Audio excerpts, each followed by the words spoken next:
that became so popular because his DVDs always used to have rappers and all this other stuff on it, and then he used to have the little workout section, which was Barbarians. So when he put out that elevator video, it was probably one of his best-selling videos. But that was Beast being in that park for one day with a bartender shirt.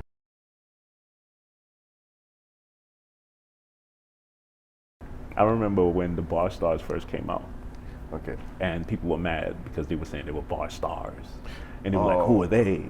Who were that? And then I remember Ed from Barstazz told me that if he had a talk with Beast, and Beast told him that this is what you're supposed to do. Like, if you come out, what are you going to say?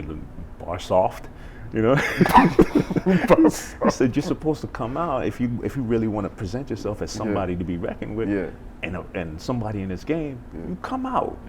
Show your best self, and then prove it. Show and prove it. So he was like, first and foremost, you're a man.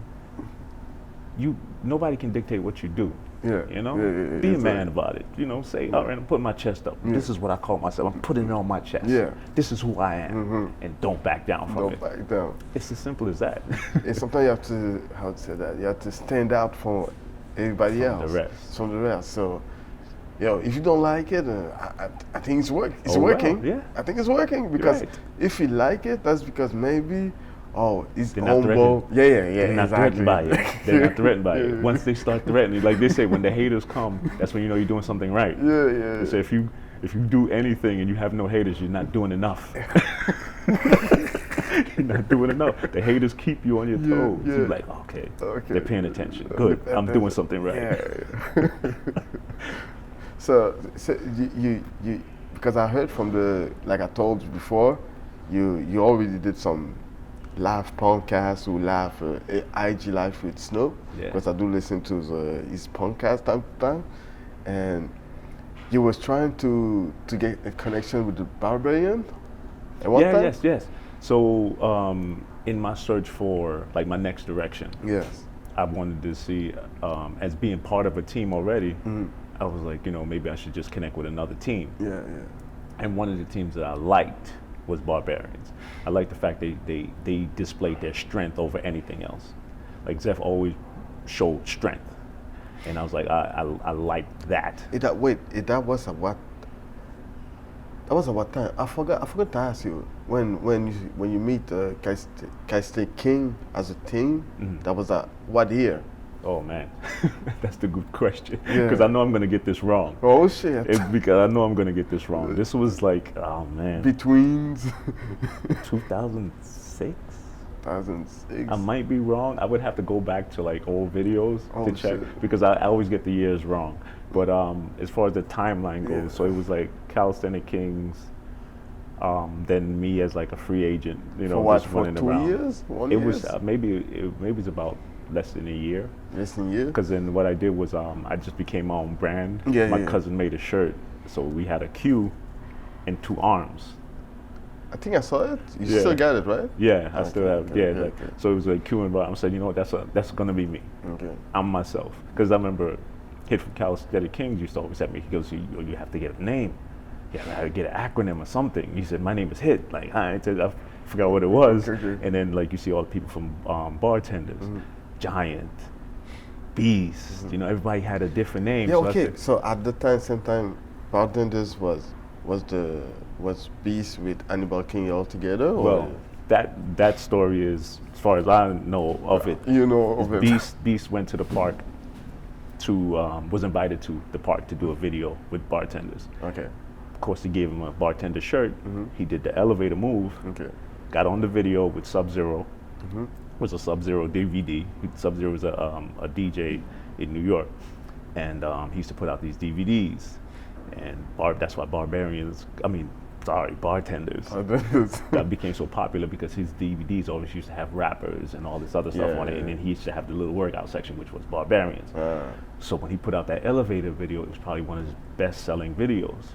But that was Beast being in that park for one day with a bartender shirt. He wasn't necessarily part of Bartendaz. The same thing with Hannibal. Hannibal put on the bartender shirt, but he wasn't necessarily a bartender. You understand? So he just came to film with them that day, but the whole world saw it as, he's on the team. That's my understanding of the story from people that actually did it. Okay, okay. You know, so it was a misconception. Oh, okay. But you know, they still communicate and everything else. They went with it at some point. Yeah. Okay. You know, it was all promotional thing, but it was like epic moments. You know, every moment he did that, and then people wanted to relate him to something. It was on a bartender video with him in a bartender shirt, so they would assume that he was part of Bartendaz. You know. All right. Yeah. So, Barbarian.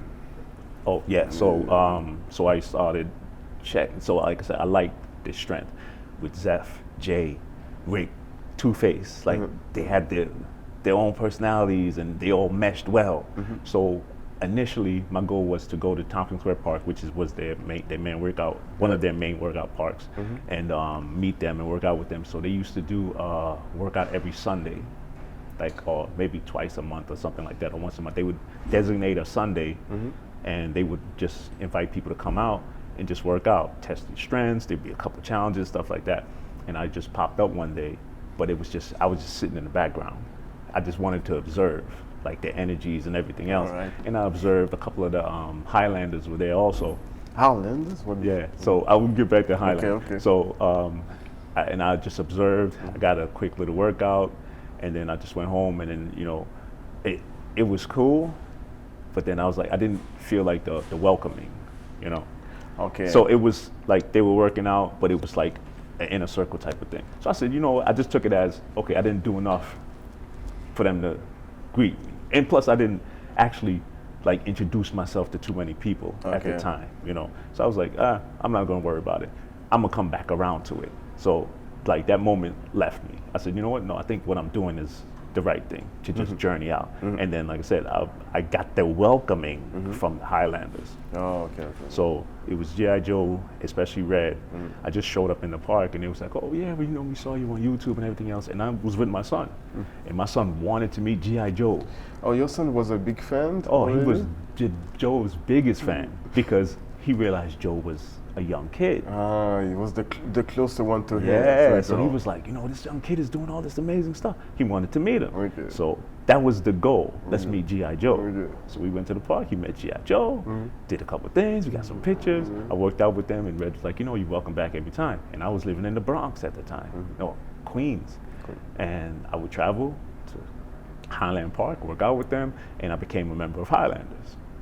You know, so it was like I've considered myself like an honorary member, but he was like, no, you know, your family, and you know, I truly agree that and appreciate that, and so Highlanders are still in my heart, like that's still my family, and also Barbarian, not Barbarian,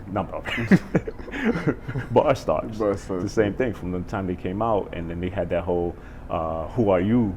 moment. Who are you, moment? Like when the people were like, yo, who are these guys? Who do they think they are? I wanted to meet them. You know, so I went out, met them. Same thing. I felt the welcome, and we did a couple videos together. Again, me and my son went up there, hung out with them, learned a couple tricks, taught them some. They taught me some, and that's family. Like I still do tours with them. You know, that the Miami tour was literally based on my vacation. Because I would go to Miami every October. So Alexia used to call me and be like, hey, when are you coming to Miami? I was like, oh, I'll be there the 12th to the 14th or something like that. She said, okay, we're going to do the event that time. You know, so that's the connection I have with them. Like, that's family. Okay, I get it now. I get it. It's not like, okay, let's do this. It's a long time friendship. Yeah. And because now we do both calisthenics. And we know each other for a long time.